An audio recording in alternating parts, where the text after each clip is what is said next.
ating preaching service. Siguro po yung lahat ng upuan na bakante, yun muna po ang ating upuan. Kung may mga bakante po para magandang tingnan po sa ating live coverage.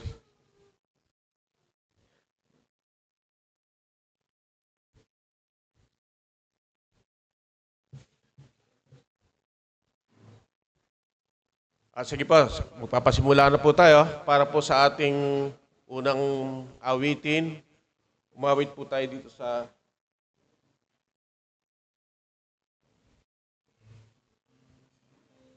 page 129. Ang aking kamay nagbabantay. C.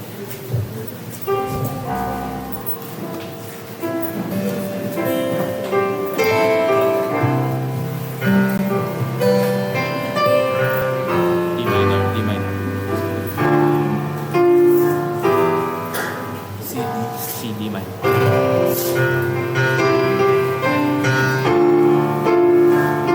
G.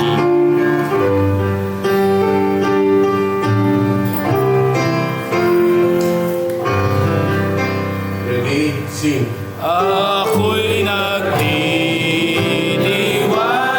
kay Jesus kahit saan dagat man o bundok. Hindi ako magtatakot pagkat siya'y laging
Salamat po, tunay nga po na napakaganda ng ating inawit. Kung ikaw'y na kay Kristo, wala na po tayong kinatatakutan sa ating buhay. Siguro po, minsan po tayong mawit. Dito po sa page 4 sa Diyos ang Luwalhati. G na.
ating po opening prayer.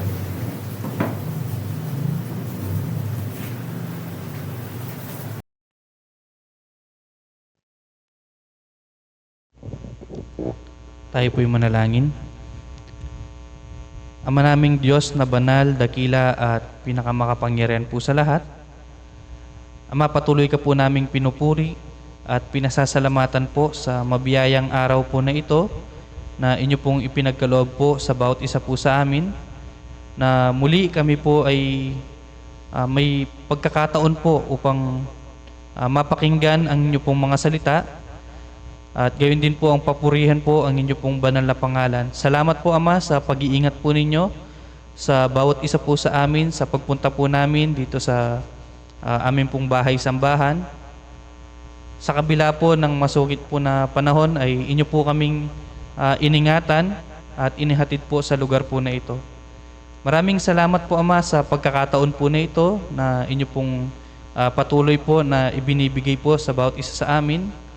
At nawa dalangin po namin na patuloy na pangunahan po ninyo ang puso't kaisipan po ng bawat isa upang tunay nga po na amin pong maintindihan at maisabuhay po ang inyo pong mga salita. At nawa kung meron man po sa aming pong kalagitnaan ang wala pa pong tunay na pagkakilala po sa aming Panginoong Yesus, nawa magindaan po ang inyo pong mga salita na mahayag po sa umaga po na ito, upang tunay nga po na kanila pong sampalatayanan ang aming pong Panginoong Hesus, ang kanya pong ginawa doon po sa cross po ng Kalbaryo. Dalangin din po namin, Ama, ang inyo pong anak na itatayo, na mangangaral at maghahayag po ng inyo pong mga salita. Pakapuspusin niyo po siya ng inyo pong banal na espiritu upang mahayag po ang inyo pong mga salita nang naayon po sa inyong kalooban. Salamat po ng marami, Ama. Pangunahan po ninyo ang bawat isa po sa amin, ang puso't isipan po ng bawat isa po sa amin. Ibinabalik po namin ang pinakamataas na papuri at pasasalamat sa dakila at makapangyarihang pangalan po ng aming Panginoong Hesus. Amen. Tayo po yung makakaupo na. Para po sa ating announcement, dito po sa ating gawain, tayo po tuwing araw na linggo, nagpapasimula po tayo ng 8:30 sa mga bata po sa pagtuturo ng mga kapatid natin sa mga kabataan. At ganoon din po sa 9:30 yung nagpapasimula po tayo sa ating marriage couple groupings. At meron din po pag-aaral ng mga kapatid doon po sa bahay ni Brother John, ang mga young adult. Tapos dito po yung sa youth na pinangungunahan po ni Brother Glenn. Kaya patuloy po nating ipag-pray ang mga kapatid, lahat po ng ginagamit ng Panginoon sa pagbabahagi at pagpapalawak ng mga salita. At sa araw po ito po yung ngayon, oras po ito yung ating preaching service. At pagkatapos po nito yung ating breaking of bread. Then sa Monday po, meron po tayong prayer meeting ng alas 8 po ng gabi. Kaya sana po yung mga kapatid na bigyan po ng oras na makapag-online, magkasama-sama po tayo through online para po sa ikabubutit sa ikalalago ng ating gawain. Sa araw po ng Lunes, Martes, ganun din po yung mga kapatid po na hahayo mamaya sa Valenzuela, ipag-pray din po natin. At sa araw po naman ng Martes, yung Bible study po ng mga kapatid sa Sulib, pag-pray din po natin yon. 6:30 or 7 ng gabi nagsisimula po doon. Kaya maraming po salamat sa Panginoon. At Miyerkules po yung online Bible study po natin dito. Kaya inaanyayahan po mga kapatid na mag-join po sa online Bible study natin. Dahil para makapakinig po tayo ng mga salita doon po sa series na ating po pinag-aaralan. Sa araw naman po ng Huwebes, yung pag-pray po natin, yung gawain sa Nueva Ecija. Pagpatuloy po natin pag-pray, mga kapatid po doon, lalo po yung mga kapatid natin na humahayo po doon. Sa Biyernes po naman, yung Bible study po ng mga kapatid, At yung Sabado, pag-pray din po natin yon, yung mga online Bible study po ng mga youth at saka ng mga young adult. Kaya ganoon din po yung ating nalalapit na year-end fellowship. Siguro po paghandaan natin ito at although na napakabilis po ng panahon, bukas po makalwa na November na, kaya malapit na, nangangami Pasko na po muli. Pero yung year-end po natin, kailangan dalawahan po natin yon. At yun po ang maganda, magkasama-sama po tayo bago po magtapos yung taong 2025. Kaya maraming pong salamat sa Panginoon at ipag-pray po natin ang ating bansa kasi meron na naman pong balita na magkakaroon po ng lockdown. Kaya ipag-pray po natin ang bawat isa. Maraming po salamat at siguro po magpapasimula na po tayo para makapakinig po tayo ng salita ng Diyos. Buksan po natin ang ating mga puso't kaisipan. Tatawagin ko na po si Brother Anthony Agaraw.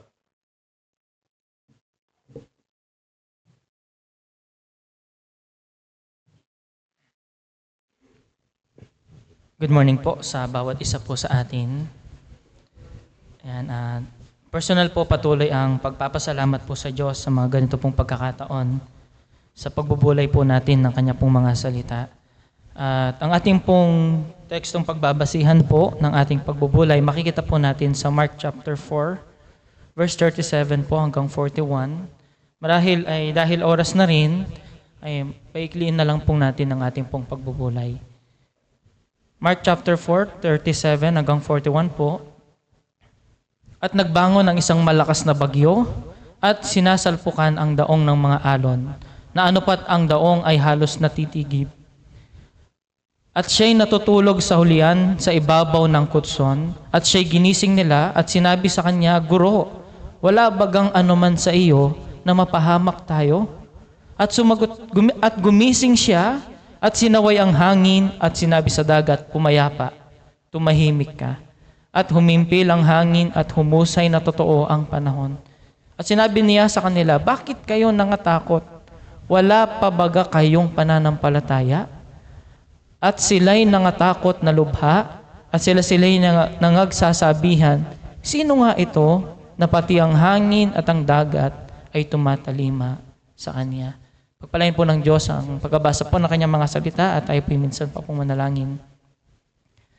Amang banal na dakila at makapangyarihan po sa lahat, nagpapasalamat po kami sa mabiyaya pong oras na binigay niyo po sa amin upang kami po ay makapagbulay ng inyo pong mga salita. Ama, dalangin po namin na pangunahan niyo po kami sa pamamagitan po ng inyong pong banal na Espiritu.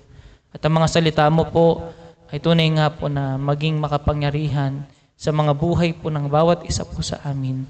Nang sa gayon ay lalo po namin makilala ang aming Panginoong Hesus at mapalapit po sa inyo. Maraming salamat po, Ama, sa inyo po namin pinagkakatiwala ang lahat at ito po ay aming samot hiling sa pangalan ni Hesus. Amen. Isa pong familiar po ng mga talata ng ating pong pagbubulayan sa umaga pong ito. At marahil na i-share na rin po ito ng ating mga kapatid. At sa umaga pong ito po ang gusto ko pong tignan din po nating muli sa ating pong pagbubulay sa kanya pong mga salita. Bilang background po, ito pong pangyaring ito ay naisulat po sa 3 Gospels po. Tinatawag po na Synoptic Gospels sa Matthew, dito po sa Mark at sa Lucas po.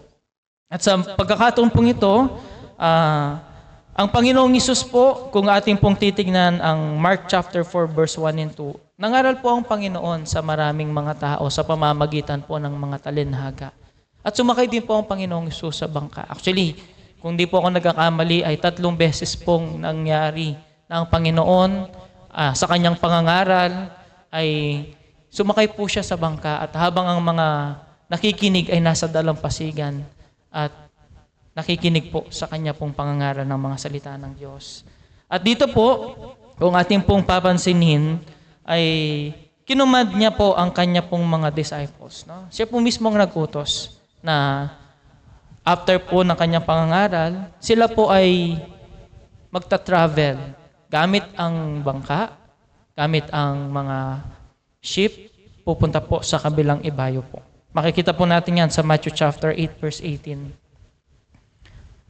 At dito po sa pangyari pong ito, nung sinabi ng Panginoon na sila po ay pupunta sa kabilang ibayo po, may lumapit po sa kanya, sa ating Panginoon. Dito din po sa Matthew.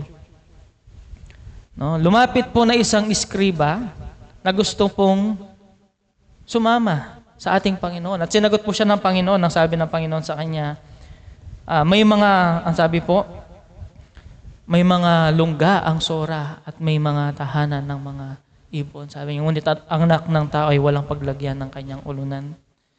At dito rin po, mayroong isang disciple naman, nakasama na ng Panginoon, nang nagpapaalam sa kanya. Sabi niya, ilibing ko po muna yung aking tatay. Parang ganon. Sabi ng Panginoon, hayaan mong ang mga ilibing ng mga patay, ang kanilang mga kapwa-patay. At hindi ko po alam, wala pong naitala sa Biblia, kung yung pong iskriba ay napasama sa Panginoon, at yung pong nagpapaalam sa Panginoon para umuwi, ay hindi na sumama po sa kanya. At sa pagkakataon pong ito, ang Panginoon ay sinundan po ng marami ding mga bangka. No, hindi lang po ang Panginoon at ang kanyang mga alagad, yung kanyang mga apostol lang nasa isang bangka. Marami po sila, grupo po sila. Dito po sa verse 36, yung ating pong mababasa. At pagkaiwan sa karamihan ay kanilang dinala siya sa daong ayon sa kaniyang kalagayan at mayroon siyang kasamang ibang mga daong. Ito po yung nangyari at ito na nga po, dumating ang isang malakas na hangin. Take note po, malakas po na hangin. No? Bagyo sa gitna po ng kanilang paglalayag. At sa ating pong mga binasa, nakita po natin na halos malubog. Mapuno ang kanilang bangkang sinasakyan at malubog po sa tubig habang ang Panginoon ay natutulog sa may bandang hulian po ng bangka. At ginising nila ang Panginoon at ang Panginoon sinaway ang hangin at ang dagat at ito biglang pumayapa. At tinanong sila ng Panginoon, nasaan? Sabi po, or meron baga kayong pananampalataya? Actually, 3 katanungan po ito na gusto ko rin pong pagbulayan po natin sa umaga pong ito. Number 1 po, sometimes po ang Diyos, pinapaintulutan po niya ang mga bagyo, pagsubok sa mga buhay po natin. Dahil gusto po niyang makita natin yung ating pong kalagayan. Number 1 po, God exposes our faith. Na-expose niya yung ating pananampalataya. No?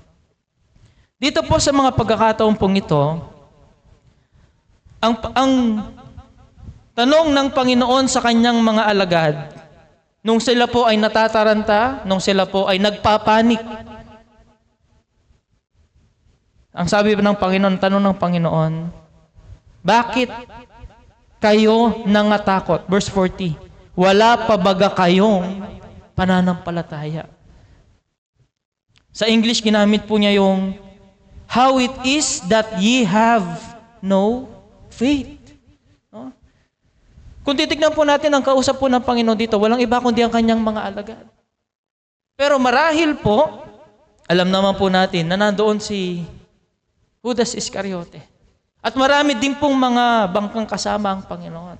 Kaya maybe, posible po, ang tinutukoy ng Panginoon, hindi lahat sila ay mayroong totoo at tunay na pananampalataya sa Kanya. Kaya natanong po yun ng Panginoon. Mga kapatid, sometimes sa mga storms na to, sa mga pagsubok na to, nakikita yung mga totoong Kristiyano. Yung mga tunay na mananampalataya. Tunay na may pananampalataya sa Panginoon. Isa po itong realization po sa atin. Hindi po lahat ng nasa kapilya, hindi po lahat ng nasa mga pagtitipong pong mga Kristiyano, nakakalungkot man pong sabihin, ay mayroong pananampalatayang tunay sa ating pong Panginoong Hesus. Kaya kung sa mga oras pong ito, nakikipag-usap po tayo sa sino man po na wala pa pong relasyon sa ating Panginoon, na hindi pa po nagdedesisyon upang tanggapin ang Panginoong Hesus bilang kanya pong sariling tagapagligtas at Panginoon. Ito po ang panahon upang siyasatin natin ang ating sarili. Meron baga tayong pananampalataya sa ating pong Panginoong Hesus? Number 2 po, gusto ko rin pong tignan, maybe meron silang pananampalataya. Ang tinutukoy ng Panginoon yung mga alagad, yung mga disciples, yung mga genuine believers. Kaya lang po, natakpan ng kanilang takot at pag-aalinlangan. Tignan niyo po yung tanong po nila sa Panginoon. Ang tanong nila, Panginoon, nagmamalasakit ka ba? Parang ganun po yung tanong eh. Panginoon, meron ka bang pakialam sa atin na mapapahamak kami? Nasabi nila kung ipaparaphrase po natin. They doubt. They fear. Actually, ang sabi daw po nila, fear and doubt is the absence of faith. Natakpan ng pag-aalinlangan at ng takot ang kanila pong pananampalataya. Nagpanik po sila. Imbis po na, sabi nga po ni Warren Wiersbe, 3 reasons bakit dapat hindi sila natakot at hindi sila nag-aalinlangan. Kahit nasa gitna po sila ng bagyo. Number 1, ipinangako ng Panginoon. Sa Mark chapter 4 verse 35, sabi, tumawid tayo sa kabilang ibayo. Sabi po ng Panginoon. Ibig sabihin, promise ng Panginoon na makakatawid po sila. Number 2, kasama nila ang Panginoon mismo. And number 3, ang Panginoon mismo ay nasa perfect peace. Natutulog po siya sa gitna ng unos. Pero ano po yung nangyari sa mga disciples? Nagpapanik, natatakot, at nag-aalinlangan. Natakpan po ang kanilang pananampalataya. Mga kapatid, kamusta po? Sa tuwing tayo po ay sinusubok, sa tuwing tayo po ay dumaraan sa mga problema, ano pong nangingibabaw? Nakakalungkot po. Marami pong mga believers ang natatalo ng takot, ng pag-aalinlangan. Mayroon po akong kilala. Ito po yung nakakalungkot po. Imbis po na nung dumaan po siya sa pagsubok at problema, imbis po na mangibabaw ang kanyang pagiging mananampalataya, humingi siya ng comfort sa mga unbelievers. Yung mga unbelievers pa nagsabi, pagpipray ka namin. Nakakalungkot po yun.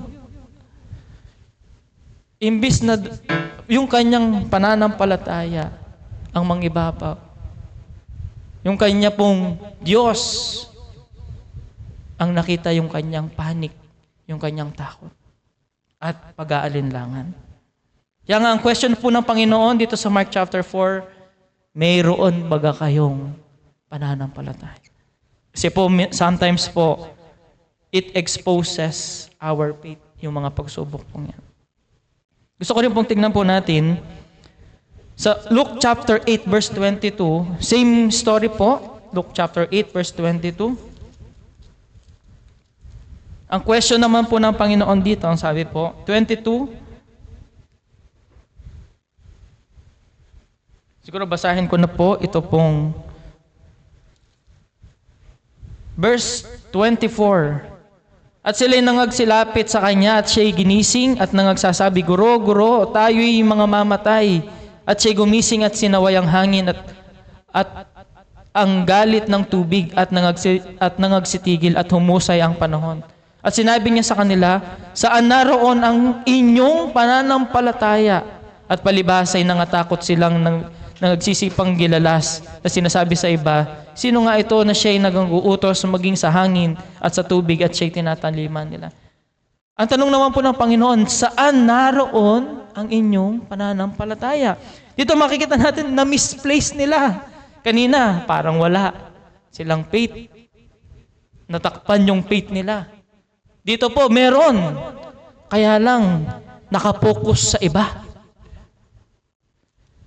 Nasaan naroon ang inyong pananampalataya? Tandaan po natin, baka po posible ang pananampalataya nila ay nasa kanilang mga sarili. Marami po sa mga alagad ng Panginoon ay expert fishermen. Lagi na po silang dumadaan sa lugar pong yon. Alam na nila yung gagawin. Nakakalungkot, baka po sa mga unang pagkakataon nagtiwala sila sa kaya nilang gawin. Kasi po may delay yung kanilang pagtawag sa Panginoon. Hindi siya instant nung dumating ang bagyo, tumawag sila kaagad. May delay kasi ang sabi po, nag-effort po muna sila. Nung napupuno yung bangka, marahil ginawa po nilang alisin yung mga tubig sa loob. Maybe po yung faith po nila ay nasa kanilang po mga sariling effort. O kaya naman po, dahil hindi naman po lahat sila ay fishermen, nasa kanilang mga kapwa disciples. Mga kapatid, saan naroon yung ating pananampalataya? Marahil ganyan po yung naranasan po ng mga disciples na to.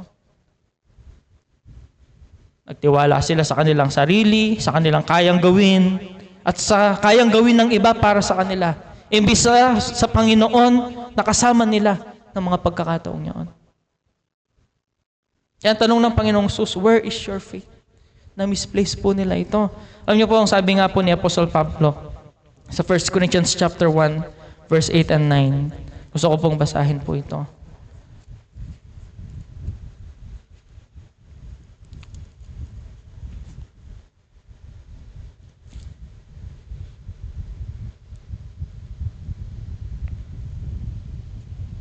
Ang sabi po niya,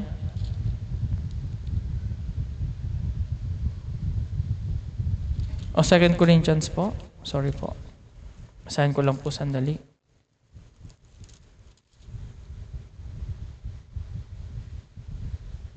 Po, 2 Corinthians chapter 1 po.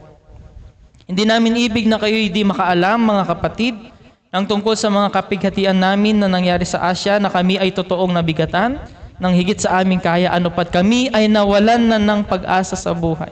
O kami nagkaroon ng aming sarili ng hatol sa kamatayan, upang huwag kaming magkatiwala sa amin ding sarili, kundi sa Diyos na bumubuhay na magli sa mga patay. Gusto ko pong pansinin po natin, naranasan po ng mga alagad nila Apostol Pablo, yung mga maraming mga pagsubok na minsan pinaintulot ng Diyos. Upang, sabi po, upang huwag kaming magtiwala sa amin ding sarili, kundi sa Diyos. Sometimes po kasi, mga kapatid, unknowingly, hindi po tayo aware na minsan yung pinagkatitiwalaan na po natin yung ating mga sarili, yung ating kakayahan, yung ating lakas, yung ating trabaho, yung ating pamilya, yung ganda ng ating negosyo. Nakakalimutan na natin na magtiwalang tuluyan sa ating Panginoon. Kaya ang tanong ng Panginoon sa mga alagad, where is your faith? At pangatlo po, dito po, no, sa mga pagsubok pong ito, makikita po natin, no, na-expose po what kind of faith yung meron yung mga alagad. At pangatlo po, tingnan po natin sa Matthew chapter 8. Same story din po.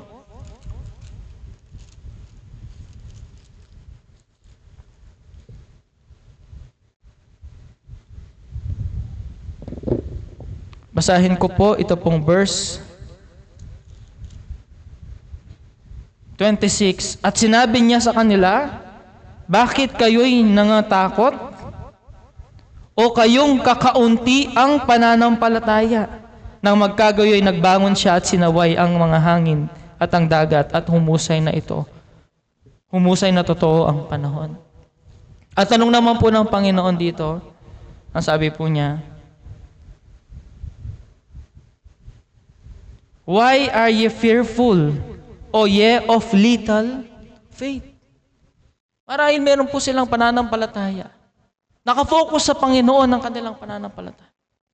Nakakalungkot po ang pananampalatayang yon ay little faith. May maliit na pananampalataya.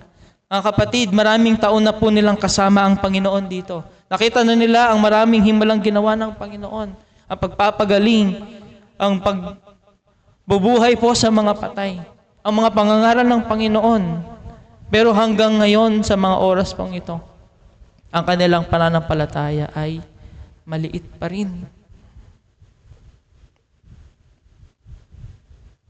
Mga kapatid, minsan po ang ating pong pananampalataya na nakikita po natin, na-expose po ng Diyos sa mga pagsubok, sa mga problema. Kung ito man po ba ay totoo, kung ito man po ba ay nakapokus sa Panginoon, o kung ito man po ba ay maliit na pananampalataya sa Panginoon. At dito po makikita po natin, actually, although marami pa po sana tayong mga lesson po na makikita po rito. No? Makikita natin ang kapangyarihan ng ating Panginoong Hesus, ang kanyang pagka-Diyos. Ngunit gusto ko pong mag-focus po. Natuto po ang mga alagad. Doon po sa ating pong pinagbubulayan, sa Luke chapter 17, after po ng mga nangyari pong ito, di po ba, Luke chapter 8 nangyari po ito. Sa Luke chapter 17, ito po yung kahilingan ng mga alagad. Luke 17, 5 and 6.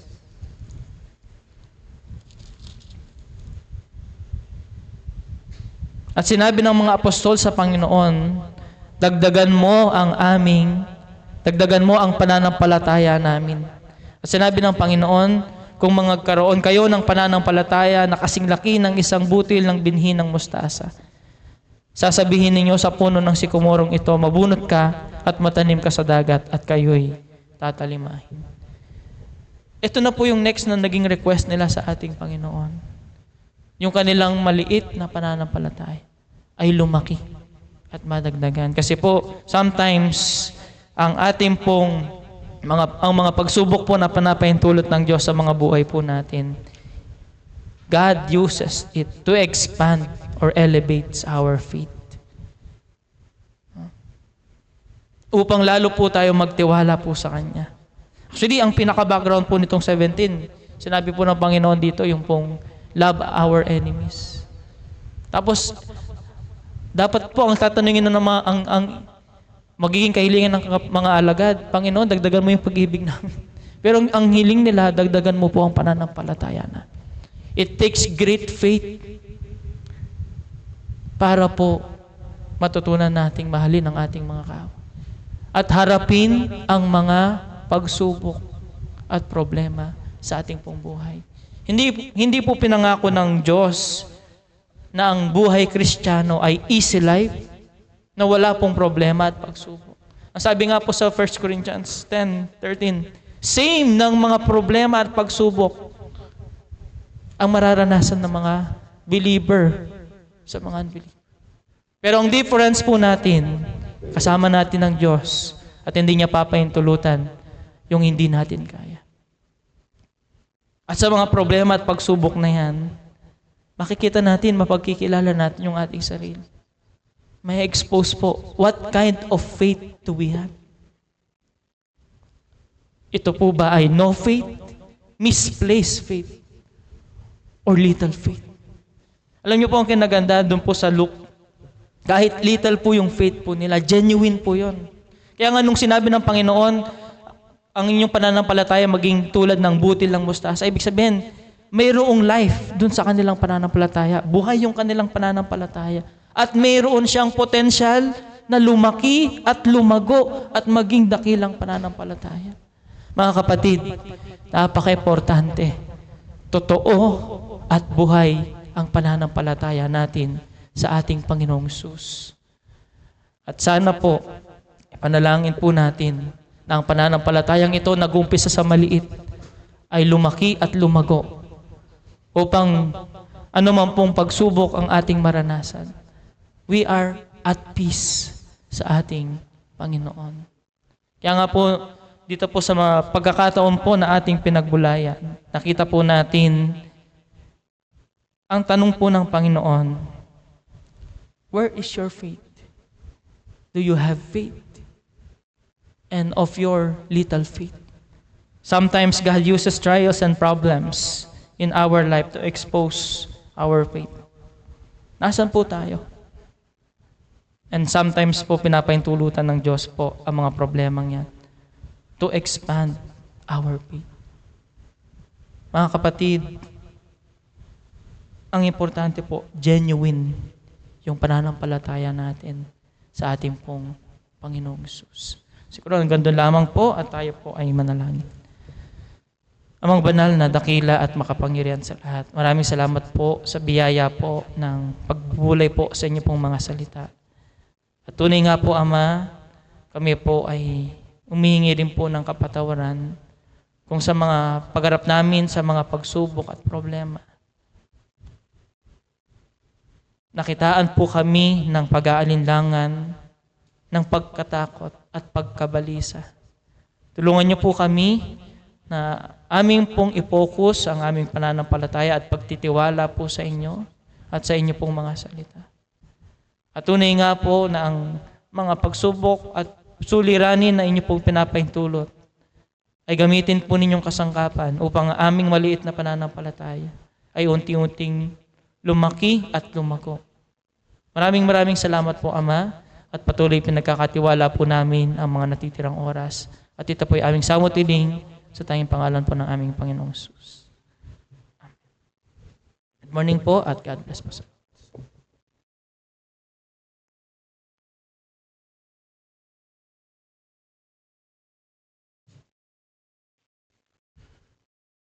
Maraming salamat po sa salitang nahayag po sa umaga pong ito. Para po sa ating closing song, umabot po tayo dito sa page 82, Magtiwala at Sumunod.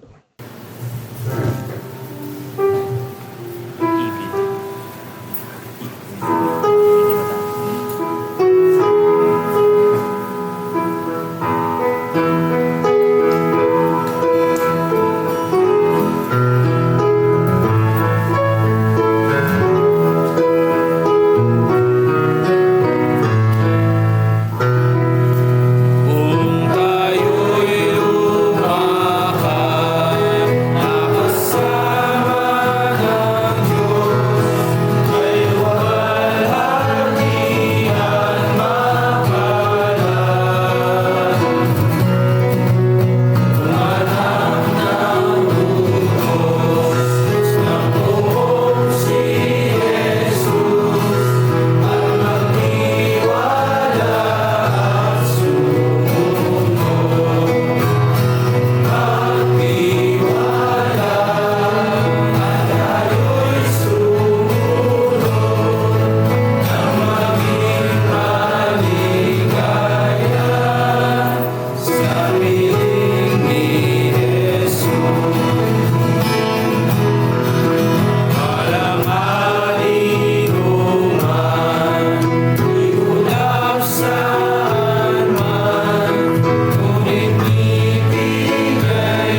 Tayo po ay manalangin.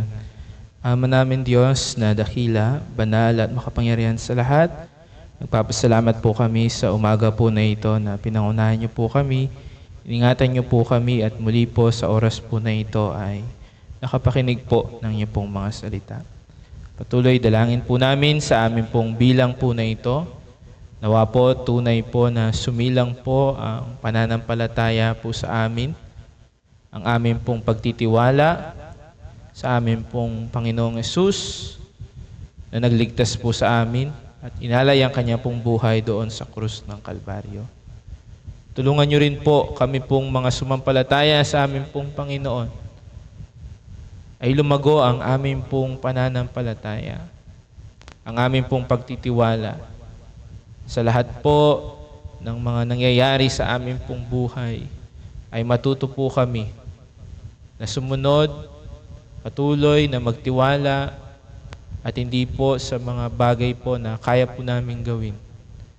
Patawarin niyo po kami kung ang amin pong pananampalataya o ang amin pong mga pagtitiwala ay nilalagay po namin sa mga bagay po na bibiguin po kami.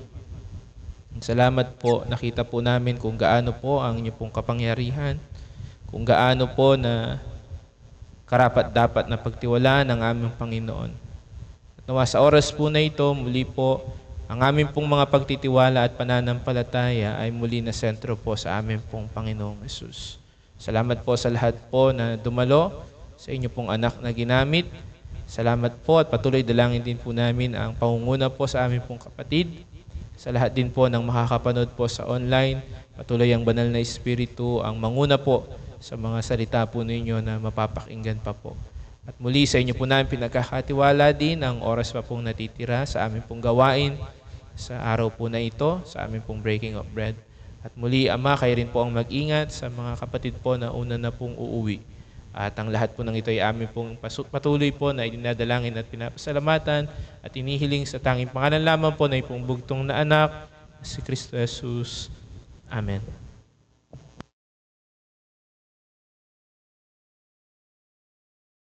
Thank you po at God bless sa ating lahat. Yung po magpapartake ng breaking of bread.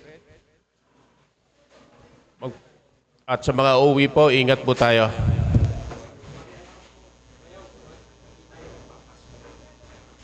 Oo. Sir.